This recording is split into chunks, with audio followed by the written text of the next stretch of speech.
So thanks everyone for attending this session. Oh, there we go. Just a little bit of housekeeping before we get started.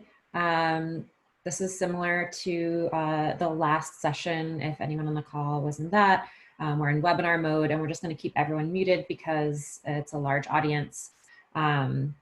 We're using the question and answer functionality again. You'll be able to see all the questions and answers that are typed in there and be able to upvote different questions that you'd like to see answered or addressed and that sort of thing. We'll also be recording the session, so if you miss part of it or want to share it with a colleague, we'll send that to you in about a week and a half, and it'll also be available on the event page and on the IIIF YouTube channel. So with that, we're going to get started. This is the road mapping session. I'm joined by Claire Knowles, John Childress, Rachel DeCresh, all members of the outreach group. This is the co-chairs of the outreach group. And we're going to go through a number of different questions and discussions today, starting with this introduction that I'm giving you now, and moving into an announcement about the ambassador program before we move into the Q&A session. And we'll give you some further instructions on how that's going to work once we get to the discussion. But before we get started, I think that Josh Hadro is going to give a quick introduction and statement about some of the current events that have been taking place, just so that we can set the stage for this conversation today about the IIIF community. So I'll hand things over to Josh. Thank you, Meg. Thank you for folks for joining us today. I hope you can see me. I think you still see the agenda screen, but I don't have any slides of my own to share. I really just wanted to say thank you for coming. If this is your first IIIF week event, then we're grateful to have you joining us for the first time. And if you've been participating all week, we're grateful for that too. And I guess I also want to say how grateful I am to Claire, Rachel, and Dawn in particular for doing a ton of work over the last week to put together a kind of a virtual roadmap session. We're trying to figure out the technology bits of this as much as we can. And so I guess the last thing I do want to do is just say a little bit about kind of the state of affairs and the current situation. And then I am going to hand it over to them to really lead this situation. But I guess to start, what I want to say is that we can't really have, I don't think we can reasonably have a conversation about the future of the IIIF community without acknowledging what's happening in the US and around the world. So as I'm sure you've seen, the past week has seen major protests against police violence and systemic violence. And rather than remaining neutral, organizations all over the place in our domain and lots of others are pledging solidarity by saying that Black Lives Matter. And we also absolutely affirm that Black Lives Matter. So we pledge allyship and solidarity with those protesting against police violence. But I think most importantly, there's a step that every organization has to do and has to undertake to be genuine in those kinds of statements. And that's the step of actually pledging and talking about concrete action beyond just signaling. So what does that actually mean in practice for us? So this is the way I've thought about it. So IIIF is a framework, right? And that framework brings together open standards and software and content, and in particular, the community that makes all of those things work together. And the end goal of bringing all of those different things together is, one way of saying it, is to provide more equitable access to image-based information. And that's an amazing goal. But I also think it's critical that we think about and talk about the systemic inequities that we can help address before we start talking about those loftier goals. So as an international consortium, we will use our structures to examine the historical racism and inequalities built into societal infrastructures, and will include especially those that intersect with the cultural heritage community. We'll continue to do the work of highlighting collections and resources that amplify marginalized voices. We'll continue to do the work of providing material financial support to bring underrepresented voices to our events. And we'll redouble our efforts to weave diversity, equity, and inclusion into the community itself and its facets. And even that we know isn't going to be enough. And so particularly on the staff side, we are committed to educating ourselves further so that we can provide better guidance to ourselves, to our community, and all those folks that are joining us. So in the end, I guess, I think we all believe that the thoughtful and equitable presentation of cultural heritage materials, the stuff that we're doing the work to digitize and present online, we really believe that that can have a positive impact, in particular in rectifying historical under and misrepresentation of minority communities, and that misrepresentation which in turn contributes to systems of oppression. But as I said before, to realize those positive impacts, we can and must engage in the critical anti-racist work that precedes those loftier goals. So it's something that we've talked a lot about in recent days on the IIIF staff side, and we also encourage all the members of the IIIF community to consider how their work can affect positive change in all these areas. And I guess the last thing I'll say is that we really are here for support and conversation around these issues.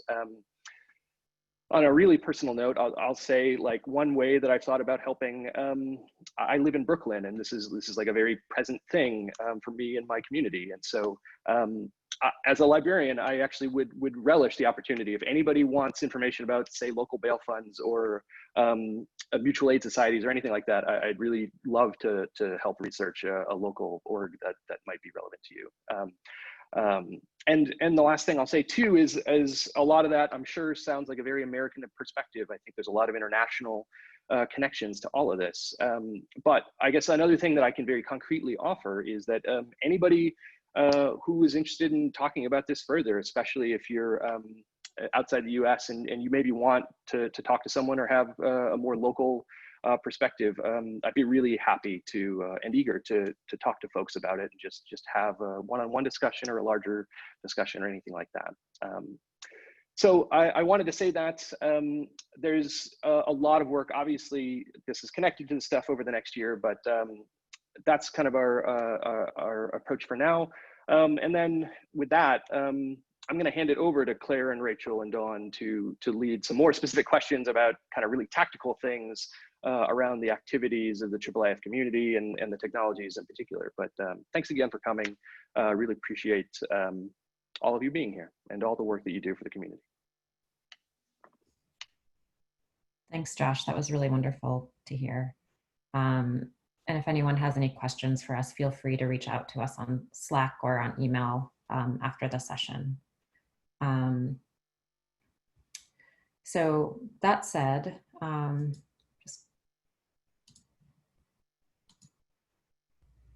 everyone see my screen? Okay, great. So one way that we're trying to bring in a lot more people in the community and the conversation around IIIF is with a new or upcoming ambassador program. So the goal of this program is really to empower our existing and incoming new community members to use their own expertise in terms of their technical understanding, their ability to conduct outreach, and their knowledge of their own communities, which is something that's very important, to allow them to advocate for IIIF in their community in a more official capacity, kind of with our backing and with our with tools and support that we've provided. So this is something that, it looks like creating materials. So things like slide decks. So people have to do a little bit less work to go forth into their community. Talking points for different audiences, recommended reading lists, and more. And these are things that we're going to be reaching out to the different community groups for feedback and assistance with developing and refining to make sure that they're really helpful materials for everyone to use. We don't just see these materials as being something that is limited to the ambassador program. It's important for us to be open There's something that can be used by both the ambassadors and just others who are, maybe doing a one-off presentation or are interested in promoting or working with various IIIF communities in a kind of more casual capacity, or even just things that folks can come to the IIIF site and discover and start to learn and use on their own. So this is something that currently happens pretty informally. A lot of members of the IIIF community are already doing this, and this is not meant to replace any of the work that's already being done. It's just giving people some pre-made materials that they can then, modify and cut up and put back together to create their own thing. And also is something that kind of serves to give those who are interested in doing this in a more official capacity particular areas to help focus on, because there's so many options for things that can be done, and we can all align on things that are widely agreed that would be some of the most effective places to apply our efforts, and just, as I said, lower the amount of additional work that people need to do in addition to their outreach efforts. Additionally, I would add that this is something that serves to kind of set up a more formal or intentional process for relaying feedback from the communities that the ambassadors will be working with, and the IIIFC staff and various community groups. So think of it as a way to get reporting on what's going on, which would be really nice to have. That is the ambassador program. We're going to move into the part of the session that Claire and Rachel and Dawn are going to lead. We're going to use the Q&A and polls, just like we did in the technical road mapping session, if anyone was on that. So some of the questions that they're going to ask will be easy to respond to in a poll. Sadly, do you like ice cream is not one of the questions that we'll be discussing here, but if you would like to talk about that on Slack, go ahead, you are free. And we'll also be using the Q&A, so you can ask questions and click the thumbs up to upvote other people's questions that you would like to see discussed. And if anyone would like to discuss an issue or question out loud, we can just add a note by your question, comment on it, and say, I'd like to speak about this, and we'll unmute you to discuss. So with that, I'm going to hand things over to Claire. Thank you very much, Meg and Josh, for setting the scene for today. So I'm going to talk a little bit about the outreach group, and then we're going to go on to the first topic that I'm going to lead, and then I'm going to pass you on to Dawn and then Rachel for the rest of the session. So please bear with us. This has been a bit of an experimentation for us on how we're going to set this out. So the outreach group meets monthly, and this session is to help us set what we're going to be concentrating on and some themes and some things we need to look at over the next year. We work to advise and support local outreach events. So if you're thinking of organising events, you'd like to do so, please pop along to one of our calls and we can help put you in touch with others and help give you some guidance. We're working very closely with Meg, Josh and Glenn on the new Ambassadors programme. So please come along if you're interested in that, or reach out to us if you want to find out more. We do work to support the IIIF Awesome list and making sure that we process things through that. So please, again, add things to the list and then we'll pick them up. We're working increasingly at IIIF training and outreach material. And we're going to come on to that later, identifying areas for IIIF adoption. So we'll cover some of that today. And the group works really closely with Meg, Josh, supporting them and finding out what we can do to help them with the adoption of IIIF. We meet the last Tuesday of the month on Zoom, so everyone's welcome. Please feel free to just pop along or join us on a monthly basis. We'd love to hear more from you, and come along and join us on Slack as well, so you find out a bit more about that later. So we'll pop on to the first topic.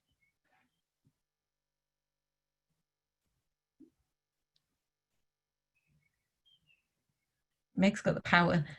So first of all, what we want to talk about is outreach beyond the usual suspects. So this very much follows on to what Josh was discussing, and how we grow the community, both already in those countries with lots of pins, as you can see the sort of different colours, but also those areas of the globe that unfortunately at the moment have no pins. We would like to see the map further covered, so all you can see is the oceans.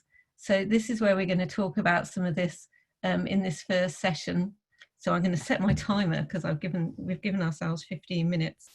So Meg, if you can pass me on to the next one. And these are the existing groups that I'm sure you've been hearing about over this last week and sort of found out more about as we go on. So there's obviously areas where we could add more groups, different ones which we could reach out to within those groups. And that's what we're interested in hearing about as well. More people who can reach, communities, different organizations who we can work with. It doesn't have to be completely new and not represented, but how we can get and work with others. So Meg, can you? Yeah, so first of all, we're going to do a bit of a poll to find out if you are already involved in outreach, which doesn't have to be sort of through an ambassadors program, but that you can be the person who sort of goes along to all the meetings in your institution going, have you heard about IIIF? Have you used IIIF? In your country, organised events, in your discipline area, that you would like to be involved in outreach, but you just don't quite know what to do, or maybe it's not for you at the moment. So if you can answer this, and we'll give you 30 seconds to do so, and then we should be able to all see the results.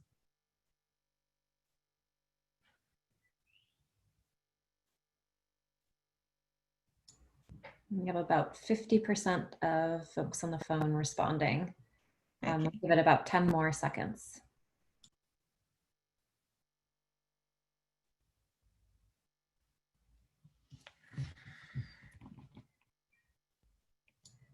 So here we go. I hope everyone could see the results.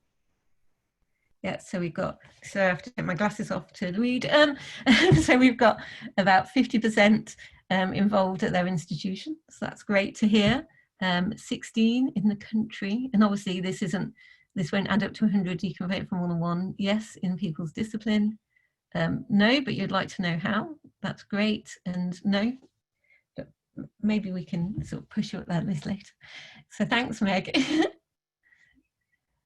So we're going to go on to the next question now. So can we go back one?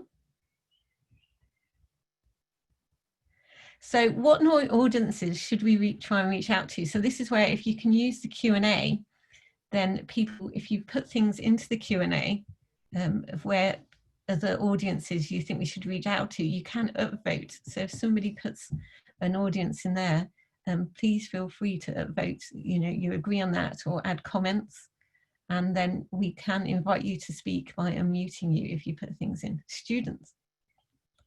Yeah.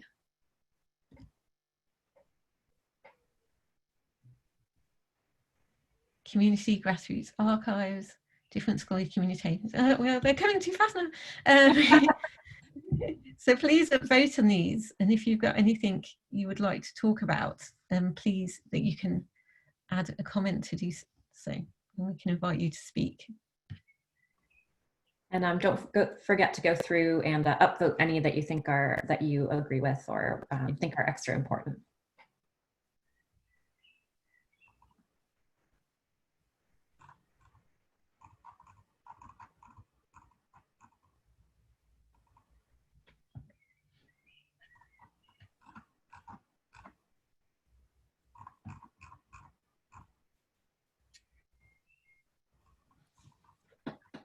And would anybody like to speak about any of these communities and things that we could get out to them?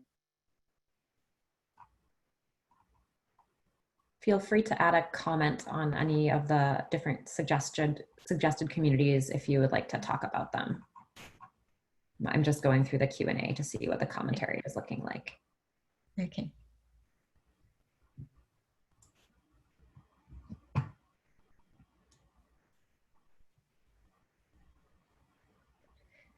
So we've got sort of 2 leads at the moment in our polls. So, oh, well, I changed so quickly. So the different scholarly communities and push to their libraries, and the science community, great value for research and dissemination. Students. Okay, it doesn't look like anyone has commented that they'd like to speak. Brian, the universities could do this. Yeah. Okay, great. So if anybody would like to speak, we'll give you a second to put your hands up. And if not, we'll move to the next question.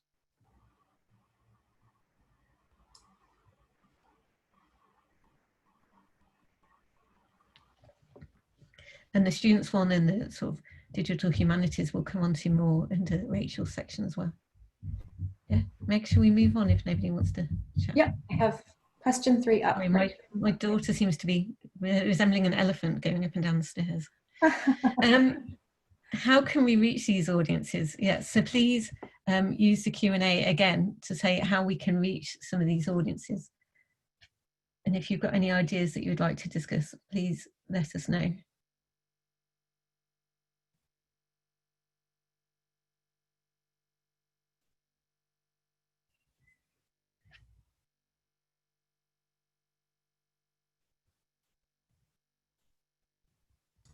Give everyone about a minute to type too. I know it takes a while.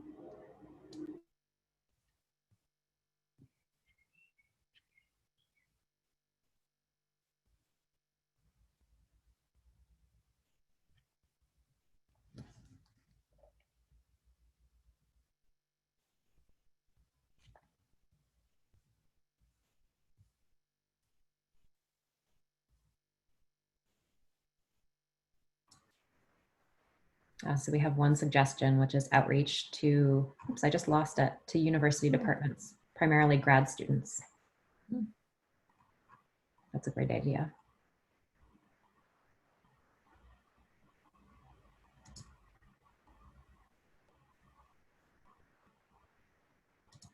I have one question here, which is it possible to comment in the Q&A? Yes, if you'd like to go back onto those options that people have suggested, you can feel free to suggest ways to reach out to them there as well, if that's a little bit easier for specific for specific suggestions. Yeah, so you can do things below. I think if you see the students one, you can see in the grassroots.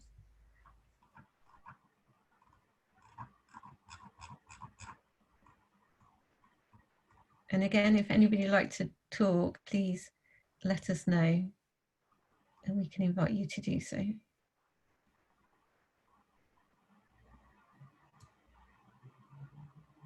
Great, Brian has some great suggestions for reaching out to students. Brian, would you like to talk about some of the things you've done? Sure. Meg, could you unmute Brian? Okay, Brian, go ahead. Hi, everybody. Hi, Brian. Hi. Yeah, I mean, obviously, you know, I work at St. Louis University, so I interact with students and young professionals all the time. And, you know, at the panels and events where they let us speak, of course, you know, I like to go to those because I was just not that long ago a young professional myself. So I still, I like to be able to talk to these kinds of people. And I just know, like at SLU, I know we're trying to promote a digital humanities like curriculum, so you can an actual like minor in digital humanities, which I think is super cool. And I think in sort of any place doing that, IIIF can definitely be, you know, an aspect to how do I encode humanistic assertions, you know, in data. What you notice a lot of times in the humanities, and especially with students, is that people who focus their studies on that do not have the technical background that you just assume, like when we show up to a meeting. Like, yes, we work with scholars who have a technical background, and that's like it's a huge thing I think we take for granted. And I know I took for granted for a long time until I started talking to these younger people and them looking at me, you know, with the lost eyes. So usually what we do, and we do a lot of consultations, and we tell students we're open to talk to them. And when they come into our office, we simply say, hey, you're not crazy. There are all sorts of scholarly reasons to have digital views, if not enhancers of the data you have, and here's why, and here's what people do, and here's why it's normal, and here's why it's normal that it's hard. You just see a lot of these younger people who haven't quite made the connection to, I can use the digital realm to enhance my research, to enhance the humanities. So anyway, that's just some of the things we do. I know we've done a cross-discipline capstone a couple times where we put like history students together with computer science students to complete a capstone. you know, about some research in the history of realm they've collected, and, you know, for the computer science students to use IIIF and whatever various technologies may be out of the box to give use of that, you know, stuff on a map or a timeline of something happening. You know, there's just so many ways to make, I guess, human readable, human understandable assertions on data. It's something that you tell isn't exactly ingrained in the curriculums right now.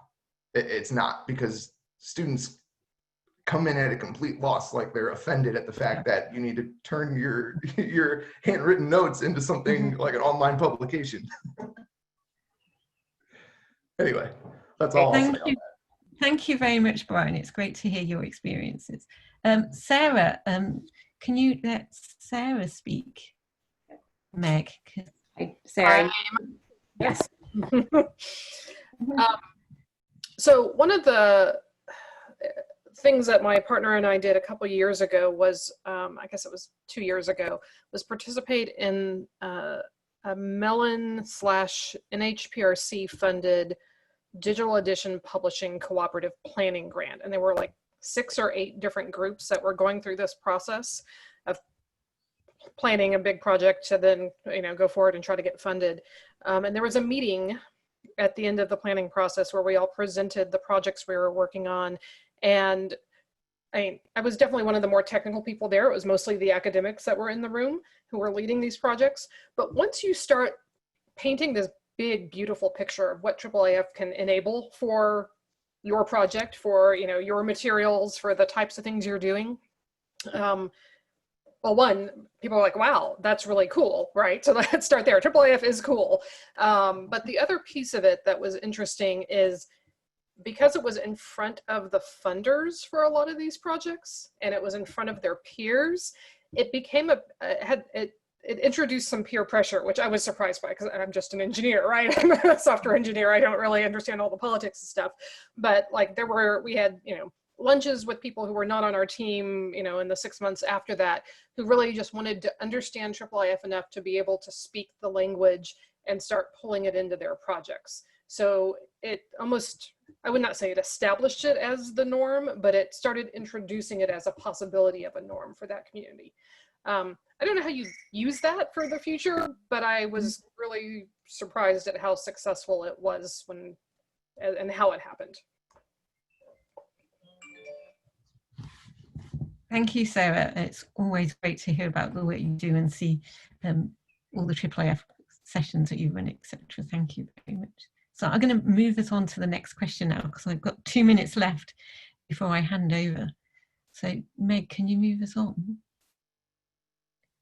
And if you've got anything else you would like to add to this, we will be taking a snapshot of the Q&A and looking at these in a future outreach call. So please join us at the call if you'd like to do so. So I'm just going to move my box. Feel free to keep commenting through things as you go, because we can actually download the entire thing, and that's what we'll take a look at.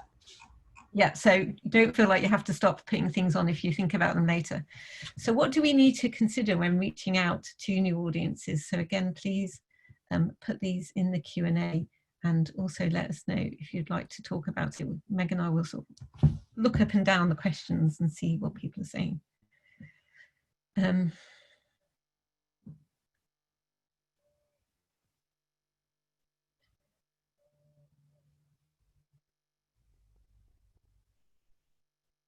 So you can sort of add comments into ones as well, like if you want to add these as sort of sub-thing sets to issues already raised.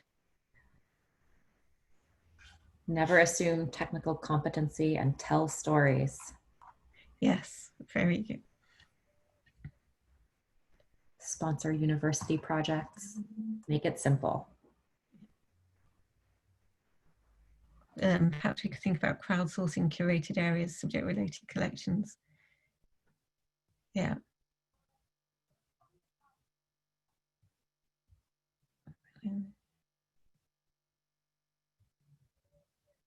Yeah, and I think Simeon's put somewhere about IIIF 0 as well, sort of getting things up and running quickly.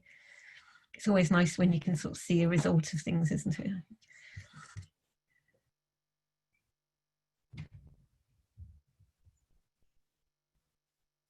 yeah, please comment if you would like to talk. So yeah, that's my 15 minutes gone, but if anybody has something burning, please let us know. Yeah, and Julian's put something about translations, so that is very much something that we're interested in. If you see things that you have translated or you've got stuff as well. So I'm going to pass on now to the next topic. Meg? Thank you. Yeah, okay, so this is Dawn Childress. I'm going to talk a little bit about our next topic, which actually I think builds on some of the comments that came in on the first one, so that's good. But this is about expanding IIIF training opportunities.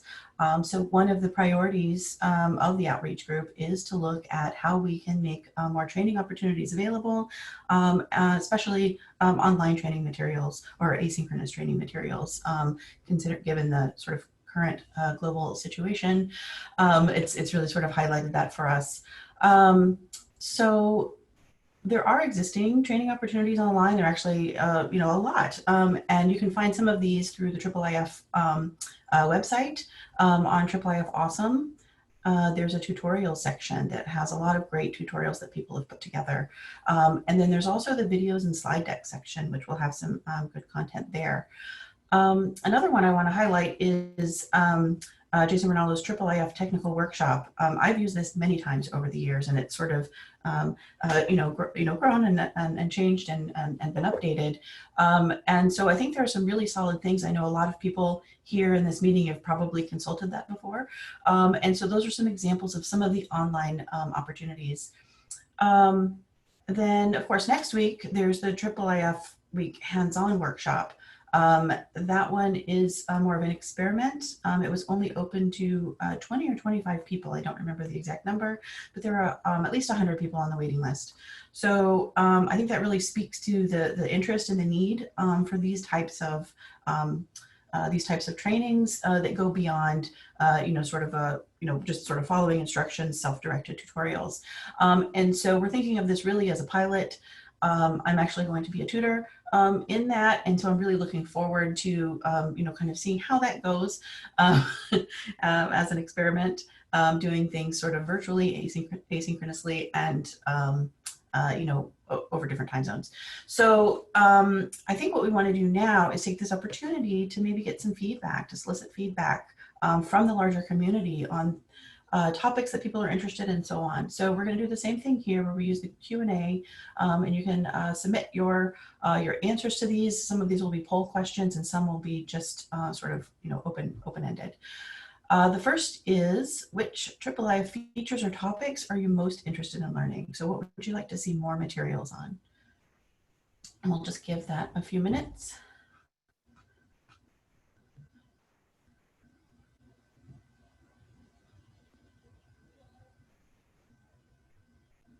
And I have to say, I'm kind of perplexed as to how Meg and Claire and everyone are picking out some of the new answers, because it's all a jumble to me. I can't read them all fast enough. I can go through them a little bit.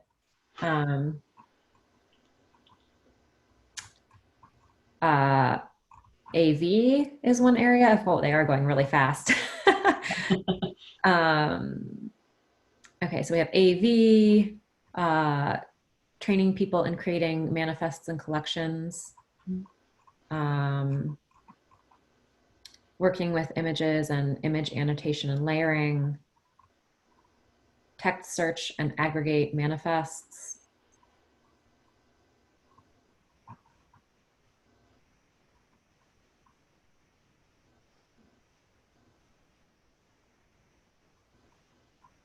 and again, if you wanted to, speak and share something, just go ahead and do the hand raise, and we can give you a chance to, share with the group in more detail. It seems like some people do not have the ability to comment or upvote in the Q&A. So if you have additional comments and you're having issues with that, send us a note on Slack, and we can add your upvotes or comments. If you're not on Slack, feel free to reach out via email. You can reach out to, I think, events@iiif.io if you have anything that you'd like to add and you are not seeing the upvote or comment option in the Q&A right now. It might be a Slack versioning thing, because it seems like a lot of people are able to comment and upvote, but if anyone is not able to.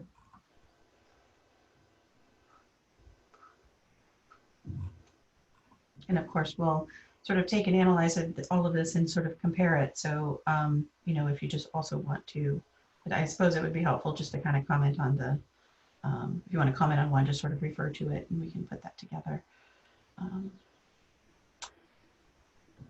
Okay, should we move on to the next question? Question 2. Here we go. Yeah, so I'm afraid we've overloaded Meg. She's not only handling the polls, but she's forwarding the slides. She's basically doing all of the work for us. So, okay, so the next question, what are the biggest challenges to learning IIIF or difficulties that people have faced or foresee facing? So this is another one, very open-ended. And so if you want to put your, you know, your thoughts, your experiences into the Q&A. And, you know, I think this could also include not just challenges that you've experienced while learning IIIF, but challenges that you might face in attempting to learn IIIF. So, you know, what's been preventing you from learning what you would like to learn?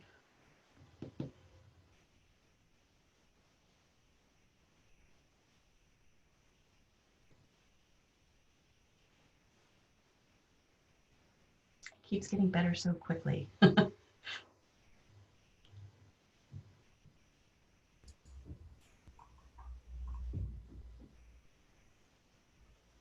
Okay, we have some comments. Infrastructure requirements, hard to find local representatives that would be willing or have time to pass over their knowledge. There's just so much to take in.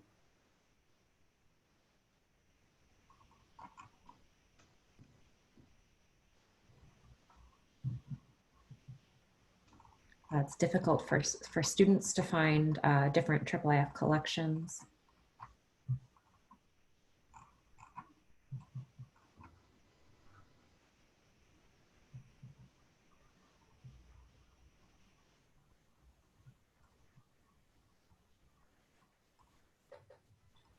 Adoption of IIIF, convincing the larger institutions to adopt.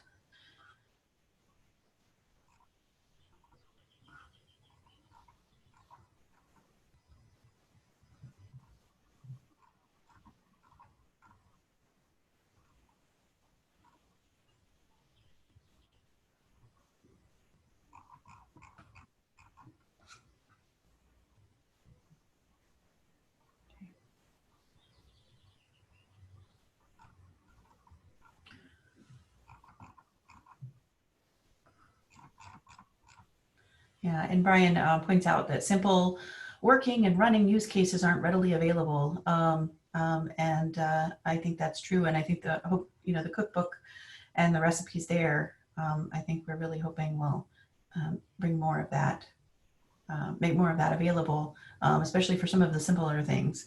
I know I find, you know, lots of discussions around more complex topics, but for a newcomer, sometimes you just want to know how to you know, follow the standard in your manifest for some very simple, basic things.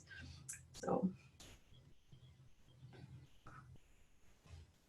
okay, should we move on to the next question? Okay, so this one, this is a multiple choice. You can select more than one, but I think, you know, we would also like to hear in the Q&A some things that, you know, we didn't think of here. And just while we were sitting here and reading through some of these, I've already thought of a number of things I could have put as options in this poll.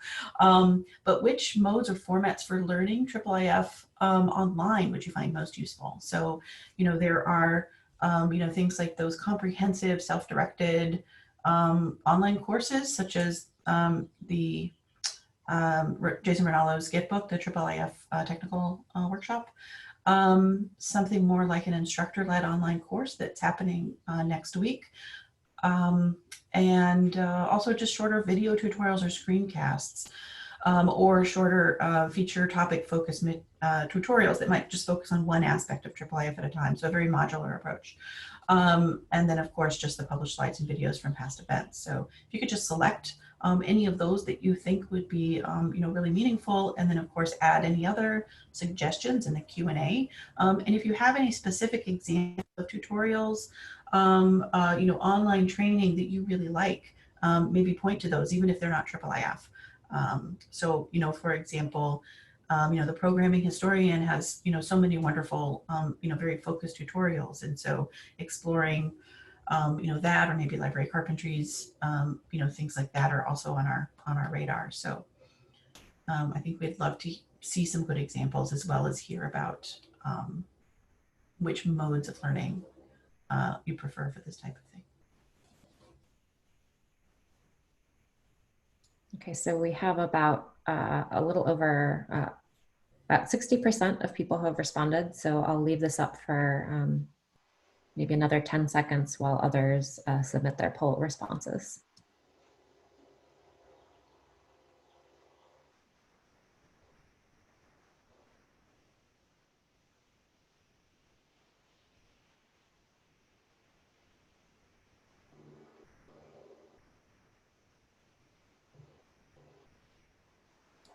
There are the results.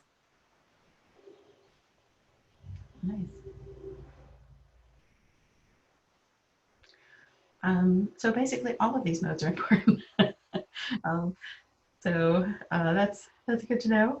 But the shorter videos, video tutorials and screencasts is just kind of edging out at the top there. So with just a few minutes left, let's I think move on to question 4. So I know there are so many people out there who, have been teaching, IIIF, whether it's, the technical specifications or showing, users how to take advantage of IIIF and leverage its capabilities.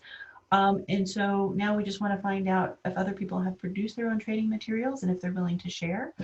So if you do have training materials and you'd like to share those, please let us know by checking that. And then you can also share the links to that in the Q&A. Or you could maybe put it in for submission to IIIF Awesome, or to share it with us directly. But in the Q&A would be wonderful. Some people might have training materials that they've used, but they don't feel comfortable sharing. I think we'd just like to get a sense of who, how many people, at least on this call, have been doing training, even if they're not really materials that you would share widely. If you have not produced training materials. And then this one is, you can select more than one. So if you are willing to help with translations of existing training materials, you can also mark that. And you could write the language in the Q&A that you would be willing to translate from to, and then we'll have your information and we can follow up with you on that.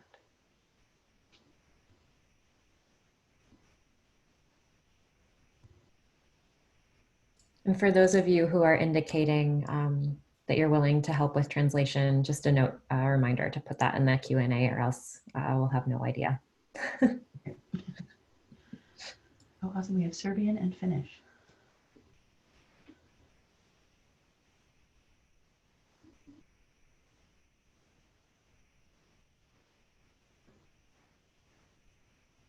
All right, I'll leave about 15 more seconds for everyone to reply.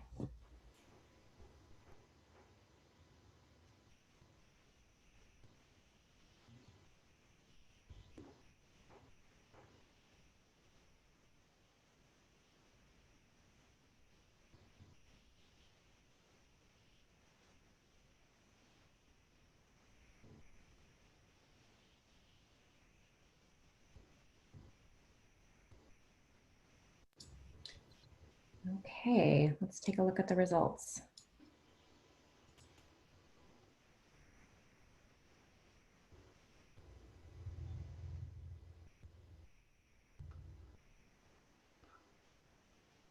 So not a lot of people creating their training materials, but you know, I think, you know, we've gotten a nice range of languages here. And I see Yasmin on here offering to get involved in Persian translation. So I'm glad to see you here, Yasmin. Yeah, and so I think we can, you know, follow up with these. There's also, you know, we'll be taking all of this information and sort of analyzing it and preparing it for our next outreach meeting. And so those of you, especially those who are interested in doing translations or sharing their things, if you want to attend that session and get involved in that conversation, how we would do that, that would be fantastic. And there will be at the end some information, I think, on that next meeting. So with that, I'm going to pass it over to Rachel, who is going to talk about teaching with IIIF. Great, thanks, Dawn. Hi, everyone. So the last topic we want to talk about here is teaching with IIIF. So slightly different from the last one. So rather than trying to learn about IIIF, this is actually people who have been trying to use IIIF in their teaching in one way or another, wherever they are. In particular, like my institution has been interested in this for a while, and we've seen this from a few others. I've listed just a couple of things here that might be of interest to you all to take a look at. The first one is a video up from Harvard University by Rajmi Singhal, which is sort of outlines some of the ways in which they've been using IIIF at the institution for online courses, as well as so for people who are taking their online courses, but also people who are in person. And they're focusing on things like annotation and image comparison, for example, for ways in which to interact with objects in new ways.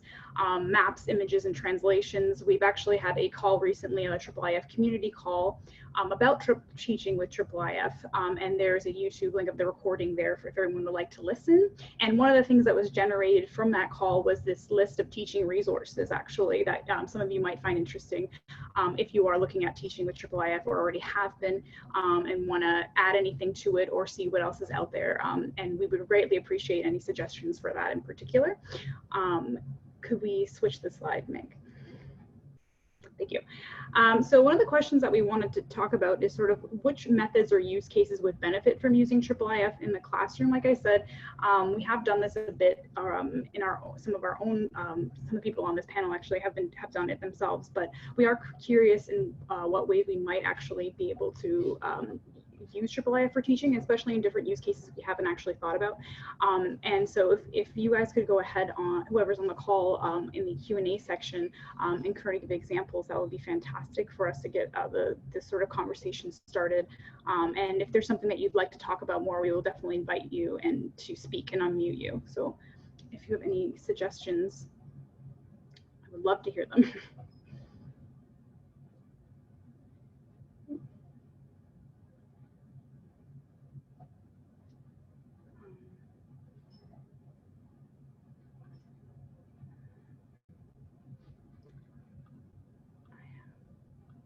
Oh.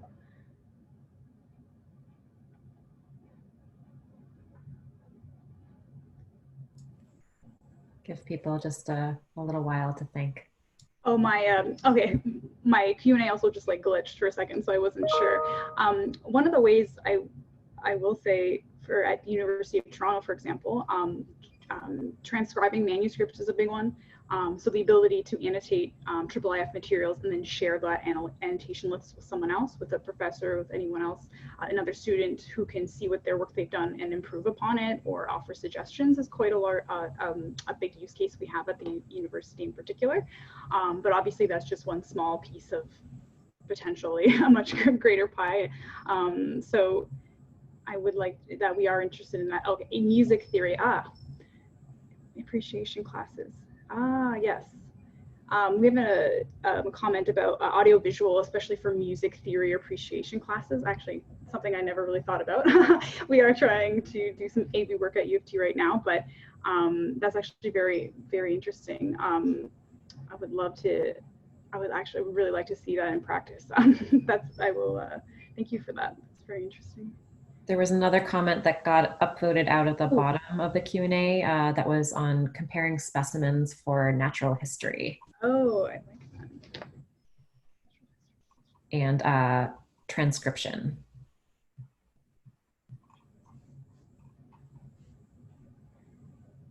Very good. Awesome. Very good. Great. Those are some very good. I think we'll just move on. I don't want to run us too over, so I think we'll move ahead.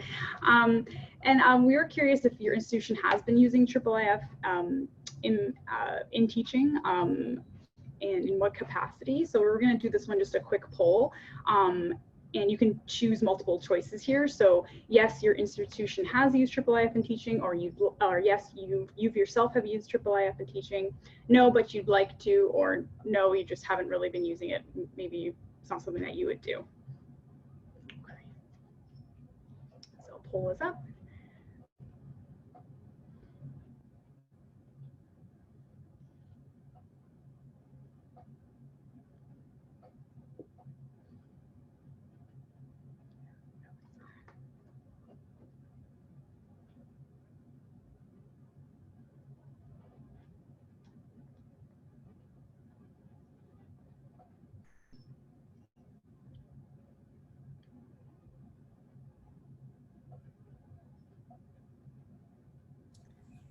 Okay, great. I'll give us, we have about 41% of people replying. I'll give you about 20 more seconds just to get your vote in on the poll.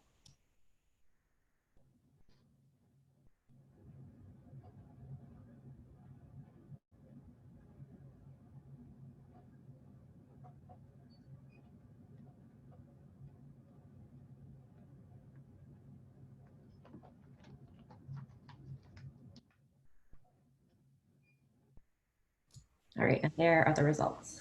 Awesome. So great. People would like to use it in teaching, so that's good for us to know. So this is definitely a something that we would like to focus on as a community group in the coming months. So if you were interested in this, we would definitely would love to have you come or give some feedback for us as we sort of figure out how the best way to do that to help our community. So thank you. Meg, can we move on to the next?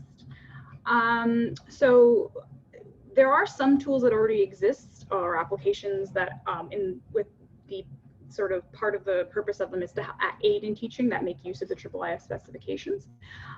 So we are curious if there's any that you are aware of that we are not. In particular, some examples of this, like there are definitely transcription tools that exist that make use of IIIF manifests and segmentation in order to pull out different lines of text and teach students how to transcribe different texts or translate them. There's also some plugins for things like Omeka and other things to bring together different images of objects from all over the world and sort of create a narrative around them in particular. But we are interested, if you would like to use the Q&A section, if you have any other any things in particular, tools or apps that you've seen or used that you think are particularly would be useful in a teaching setting, because we would love to potentially create a list of those or integrate those into some of the work that we do via the outreach community group. Poetry.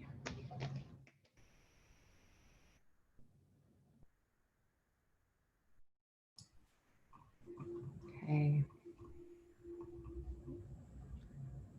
Have the manifest editor, links to Anona, the Omeka IIIF plugin.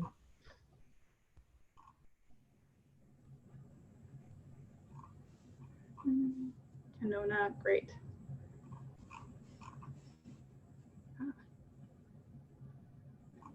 Fantastic. Awesome. So I think this is something that, in my mind, having some sort of list of resources would actually be very useful, a useful endeavor for our group to actually look into. So thank you all for that. We just have one more question in this vein, and this could, I think, potentially link a lot of the other questions together that we've already been asking. In particular, what resources do you think would be helpful to support teaching with IIIF? If you have any suggestions, please, or ideas about this, what you would like to see if you were to start teaching with IIIF, what would be useful to you, please add that to the Q&A, and we will help that inform their decisions to help support that via group. So There was one comment that I caught saying that some folks' answers might be because they do not personally teach. Sure. And so I wonder if anyone who is not in a position of teaching, but if you've heard from comments from people teaching who are trying to teach, that might be helpful to share as well, if it's something you've heard.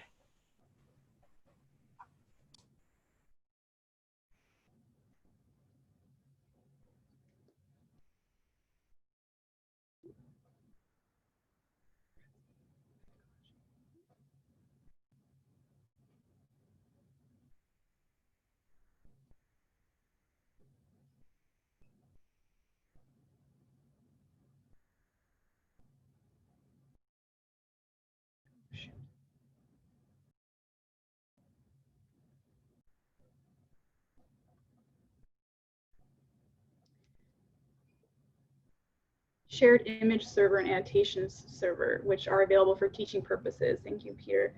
And you can wipe out your content. Yes, this has come up, I think, before, even in my own work, where sort of like a scratch space that can get blown away when everything's sort of said and done.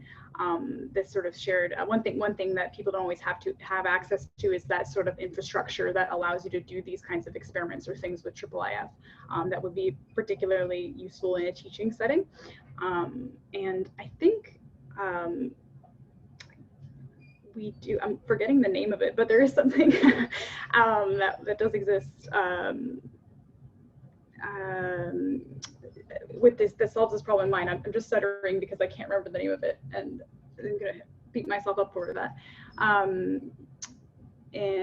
But that is something that time and time again I've come across as sort of trying to support teaching in that way so that people can actually get at infrastructure and in a low barrier kind of format, but that's definitely something useful. So is there anything else anyone would like to actually say? Oh, Sarah, yes.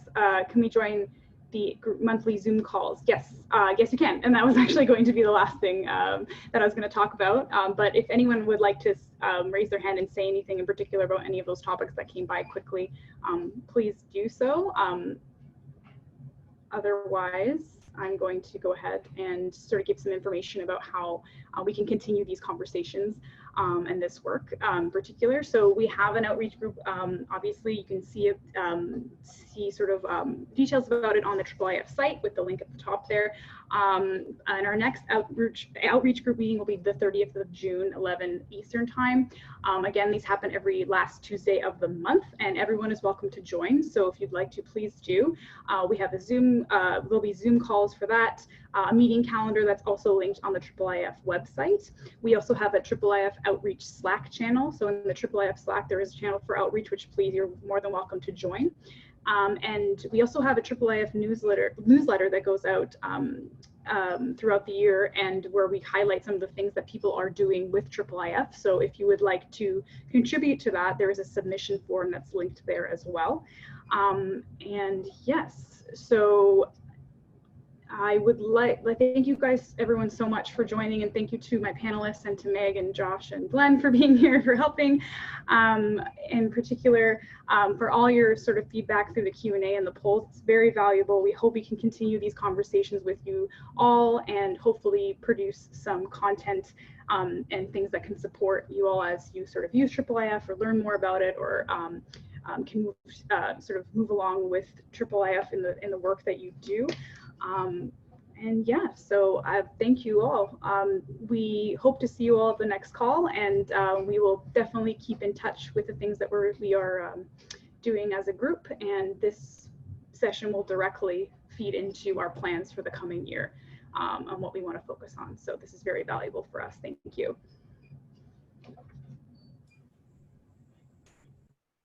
Great, thank you, everyone. And just a note for those of you who asked in the Q&A about these slides, they will be posted in the IIIF Slack channel.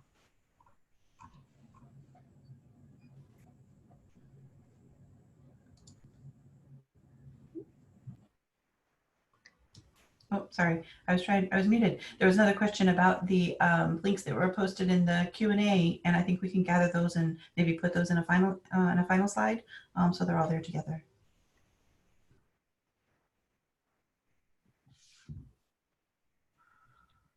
All right, great. Thanks, everyone. Thank you. Thank you. Bye. Hi, everyone. Thank you. Oh,